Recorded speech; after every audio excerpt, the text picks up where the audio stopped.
Hey guys, and welcome back to my channel. So today I am actually getting to finally the mid-year book freakout tag. So I have never done this before. This is my first year ever doing it. We'll just see how this goes, but it might be a lengthy video, but let's just get into it. Okay, I wrote down my list, or I wrote down the list. And whoever made the original mid-year book freakout tag, I think was from several years ago. So if I can track down her video and who it was, I will put it in my description box down below. But other than that, let's just get into this. Okay, so number one, best book you've read in 2018. Okay, for this, I actually have two favorites. Well, I have more than two favorites, but I didn't want to make this a huge lengthy video, so I narrowed it down to two. So first book I am doing is The Chosen by J.R. Ward.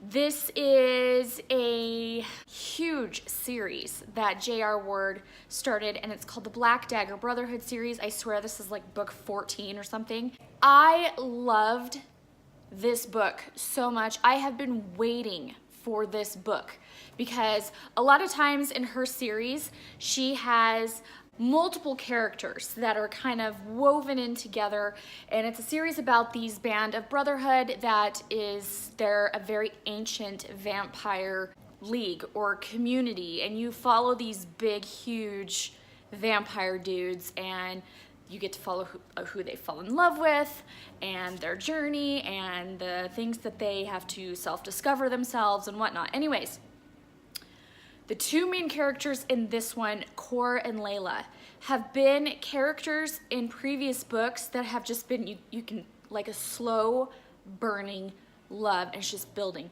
and it's building and it's building. And like by the third book of mentioning them, you're like, oh my God, I need a book that's mainly about them because I need to know what's gonna happen with them. Finally, J.R. Ward came with The Chosen. And so of course you get the other characters in here as well from the Black Dagger Brotherhood series, but this is mainly Layla and Cor's story. And I was salivating. I was, so swoon worthy. I love this series, but finally getting to this book was like, it was my jam. The second book I'm going to mention for the best that I have read for 2018 is Beneath a Scarlet Sky by Mark Sullivan. I actually have listened to this on audiobook. It's a pretty big chunker, but it's set in World War II. It's a true story about a boy named Pino Lele. He is, I think he's French? No, Italian. He's Italian.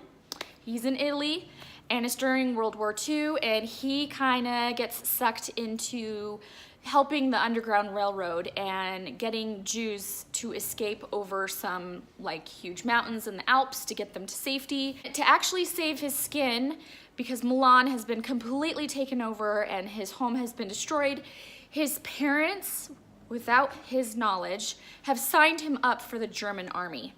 So now he's working for the Nazis, but he's undercover. And it goes through the story as he is pretty much the chauffeur of Adolf Hitler's right-hand man. And it's his story, and it's, oh my gosh, it is such a good story. And the fact that it's a true story was just even more mind-blowing, but there's a lot of character development in this. Pino Lele, he grows up and he's got a lot of self-discovery. He goes through a lot of harrowing things that, he just deals with death and friends and family, all the while trying to stay undercover as this Nazi German soldier, and it's fantastic. I highly recommend it. 5 stars. What's up, dudes? I got your dad document. I love you. Thank you. I love you. All right, you guys playing Fortnite? Yeah. Did you take some ibuprofen? Yeah. Okay. Will you do me a favor? Yeah. While you're playing Fortnite, will you make sure you keep the... Doors closed? Yes. You're awesome. Thank you for the soda. Hey, what candy did you get? We got fizzy cola. Oh, nice. It's like the soda poppers, but yeah, like soda poppers. fizzy. Cool beans. Okay, have fun. Okay.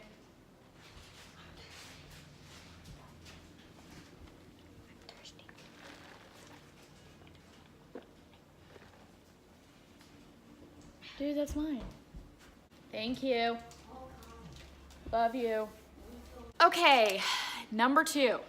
Best sequel you have read so far. And with that, I'm gonna go with The Winner's Kiss by Marie Ratowski?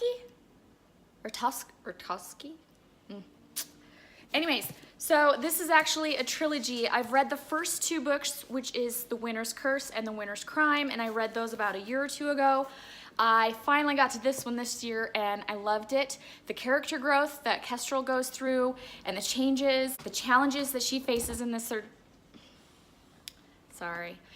third book is amazing. My dog is at my feet and he's trying to drink my soda. Walter, sit. Sit. Anyways, I loved this trilogy, but this third book was hands down like the... Whoa. Oh my God. Come here. Get in here.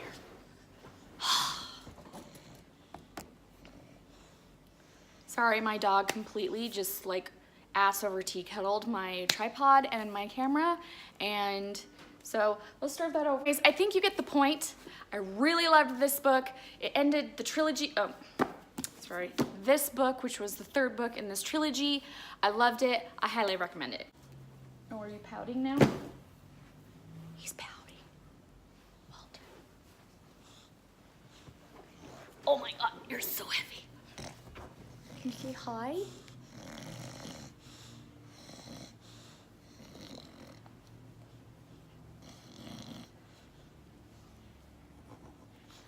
Yeah, I love you too.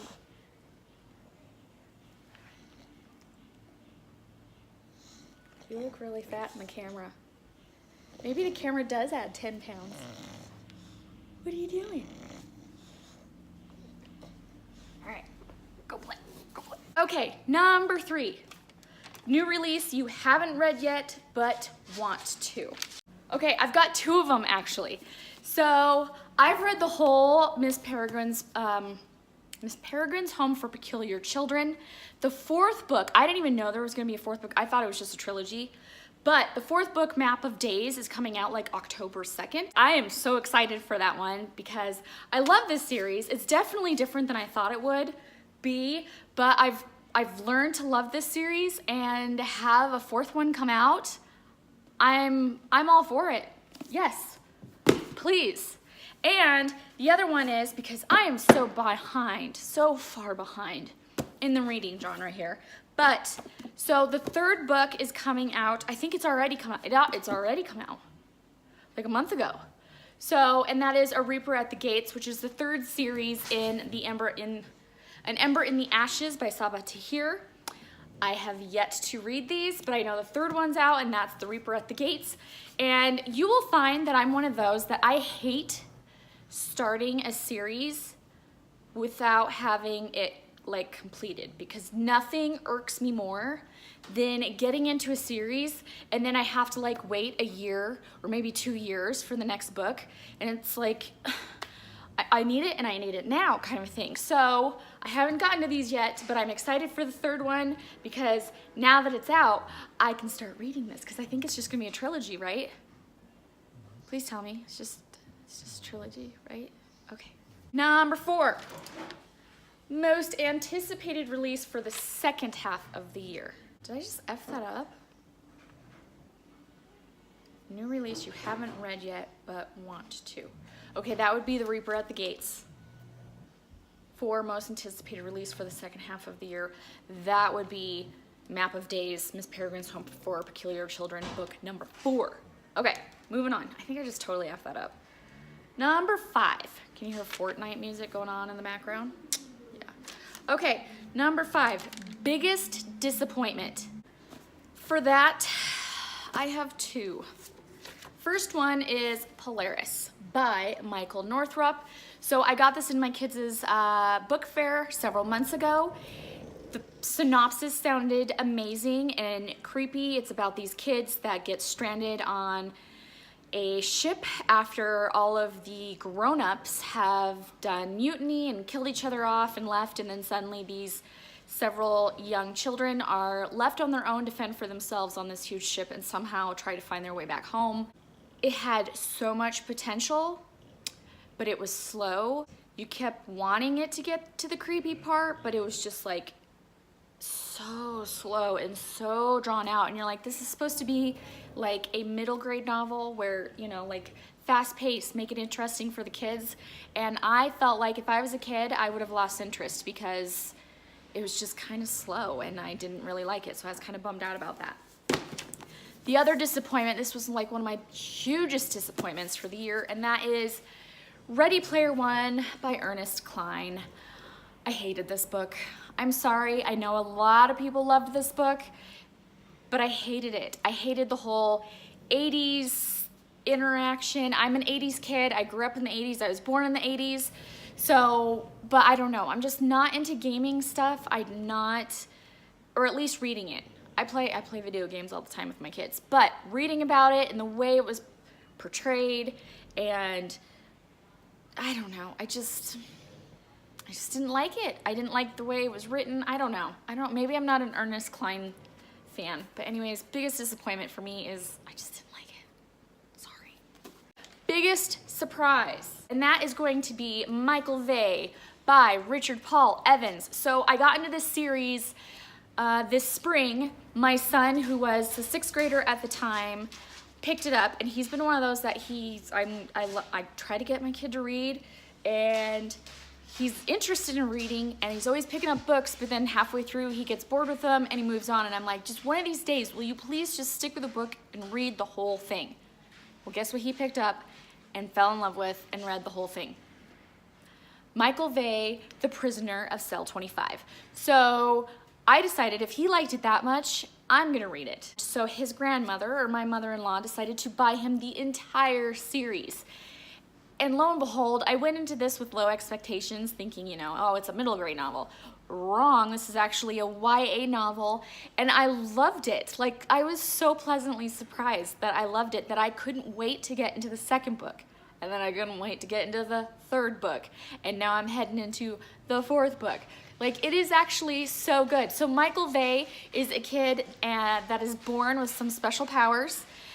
He finds out that there's a lot of other kids out there that are just like him, and there are these evil science kind of men that try to track these kids down and turn them into science experiments. It's good, so good. Number 7. Okay, favorite new author, debut, or new to you? For this one, I'm gonna go back with Richard Paul Evans. I have never read anything by him before. He's got other series other than this, but other than that, I've kind of fallen in love with this guy, and I think if he writes anything else, I'm gonna probably pick it up and I'm gonna read it because I like the way he writes. I like his story, and where's he been all my life? Number 8, newest fictional crush. Okay, so I am in my mid-30s, so it takes a lot for me to have like a crush on a fictional character. But for that, I'm gonna go with Craig. Okay, so I'm gonna go with Craig in this one. This is by J.R. Ward. She has written the Black Dagger Brotherhood series, which I have shown you just recently before, but this is like a spin-off series. This is going to be the Black Dagger Legacy. This is about other vampire, like children pretty much, but they're like grown-ups, but in vampire terms, they're still kids because they're so young, but they're like, you know, in their mid-20s and 30s. And they go into training with the Black Dagger Brotherhood. So you still get the Black Dagger Brotherhood series people in here and their characters, but now you're getting all these new characters in this spin-off series. And Craig in this is, oh my God, he sounds so hot. You know, I love vampires, but this dude, oh my gosh. So the way they portray these vampire guys, especially the ones that have transitioned and are going into training, they're just these big, huge monstrous men. Like, I picture big old bodybuilder dudes that are just muscled out and protect their women, and I am all for that, because if you ever meet my husband and look at him, he looks like a goddamn Viking who works out. So I love big muscly men, and the fact that these guys are just totally hardcore and just badass. Yeah, I'm kind of hot for that guy. Okay, number 9, new favorite character. Once again, my favorite character is gonna have to be this young gentleman, Michael Vey. He is got a heart of gold. He's all about his friends and his family. He's willing to sacrifice himself, put his life on the line for those that he loves or cares about. He's got his faults, he's got his flaws, but he kind of embraces them, and I love that about him, and he's a great character. I love him. Number 10, a book that made you cry. I don't cry very easily. I think in my entire life of reading books, there's only one book that actually like made me full on sob and snot coming out, and that was The Nightingale, but I read that like a year or two ago. But this year, I had a few books that actually made me tear up a little bit, and shocker here is they're children's books. Go figure.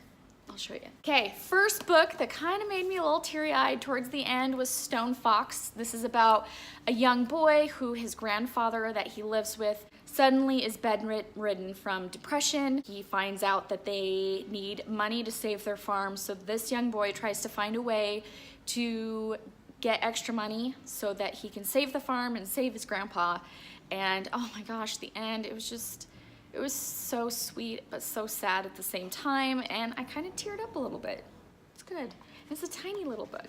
Such a good book. Like, if you have a kid who's like 7, 8, 9, 10, read this book to them. It's really good. And the second one that made me tear up just a little bit, just a smidge, was A Bridge to Terabithia by Katherine Patterson. So my 12-year-old at the time in 6th grade, because it's summer, he's going into 7th grade, one of the books that they had to read for their English class was Bridge to Terabithia. So I decided to read it with him, and I buddy read it with him. And towards the end, there is kind of a little sad ending, and it kind of made me a little sad, tear up, but I mean, not too crazy, but yeah, I'm sad. Number 11, a book that made you happy. For this one, I'm going with another middle grade novel. That's the back of it, so. All right, let's try that again. All right, Pie by Sarah Weeks. This is a middle grade novel. Our school district has a thing called One District, One Book, where every single school in our district throws out a book that all the families are reading, and then they have fun questions every day. So if you keep up with the reading, then your entire school can answer the question, and then they can win things every day if they answer the question correctly. Anyway, so I read this with my children, and it's a sweet little novel about a young girl. Her grandmother passes away in the beginning, but her grandmother is well known for her pies, almost to the point where she's pretty much worldwide famous for her pies. Passes away, and unfortunately everyone's hoping to find her secret recipe for her pie crust, and in her will she has left it to her cat Lardo. But her granddaughter, who is the main character in this book, has inherited Lardo. And it's just a cute little whimsical story of how the ups and downs of, you know, losing her grandmother, but at the same time trying to take care of this cat, and just the craziness that kind of goes along with this whole town that's in an uproar because they want to know the secret recipe. And it was cute. Towards the end, it made you happy. It was cute. I loved it. We're almost to the end, people. Number 12, favorite book to movie adaptation that you have seen this year. What if I told you I have not seen any movies that I have like read yet for this year? I don't have one for that one. Sorry, I suck. Okay, number 13. Favorite video you have made so far this year. Well, unfortunately, I have been doing BookTube for technically a year, but I took a hiatus for about 8 months So I really don't have a ton of videos out yet. I'm hoping to. So maybe next year when I do my mid-year book freakout tag, I will have a video that I really, really enjoy and really love. So unfortunately, I don't really have an answer for this one. Yeah, still kind of new. I've been watching BookTube for like 5 years now, but I didn't start making my own videos till like a year ago, and I really haven't made that many, but that's gonna change because from now on, I'm gonna be making videos continuously. Okay, 14. Most beautiful book you have bought so far this year. And for that, I'm gonna go with The Wicked Deep by Shay Earnshaw. I don't know why I wanna say Aaron every time. Shay Earnshaw. This cover is so gorgeous. It's got the deep blue, and then it's got like the shiny foil silver everywhere. And I know, unless you see it in person, but and check this out. When you take off the dust jacket, it's even got like foiled. Oh my gosh. I love it. I love it. It's so pretty. Number 15, the last one. What books do you need to read by the end of the year? For this, I have The Scarecrow Queen by Melinda Salisbury. So this is the third book in her trilogy of The Sin Eater's Daughter, which I have already read. These covers are beautiful as well. Oh my gosh, I love them. So here's The Sin Eater's Daughter, book 1. The Sleeping Prince is book 2.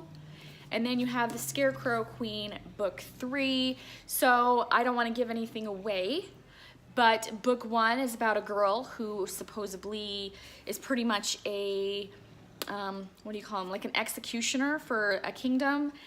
If she touches anyone, she kills them. So it's about her story and her journey. And this is the third book, and I'm excited. I need to get to this before the end of the year. It just needs to happen. The second book I want to get to the end of this year, my hair is so flat today, is The Sacred Lies of Milo Bly by Stephanie Oakes. So I have had this on my shelf for 2 years. I keep putting it off because I'm like, I need to read this around Halloween time because it's about a girl who ends up in juvie. She ends up in juvie. She has no hands. They have been cut off from her. And she has pretty much lived in a cult her entire life. And it sounds like there's like a detective guy that she is talking with, and it talks about her cult and how she grew up in it and why her hands are missing, blah, blah, blah. The reason why I really want to get to this is because I just found out they're turning this into a TV series. And also too, this TV series is taking this book and then Brother Grimm's story, Sacred Lies, and they're like meshing them together for a TV show. And I'm like, what? So I really need to get on this bandwagon. So need to get it done before the end of the year because I believe the TV show starts the end of this month in July. Or maybe it's August. I can't remember. If you've heard of it, let me know, please. I'd love more details. Sorry about the lengthy ass video. Thank you so much for visiting my channel. If you want to subscribe to my channel, I would greatly appreciate it. Please like this video if you liked it. If not, give it a thumbs down. I don't care. But anyways, comment below. I'd love to hear some of the books that maybe I've mentioned that you have read or have not read that you may be interested in. And thank you so much for joining me, and I will see you guys in my next video. Bye.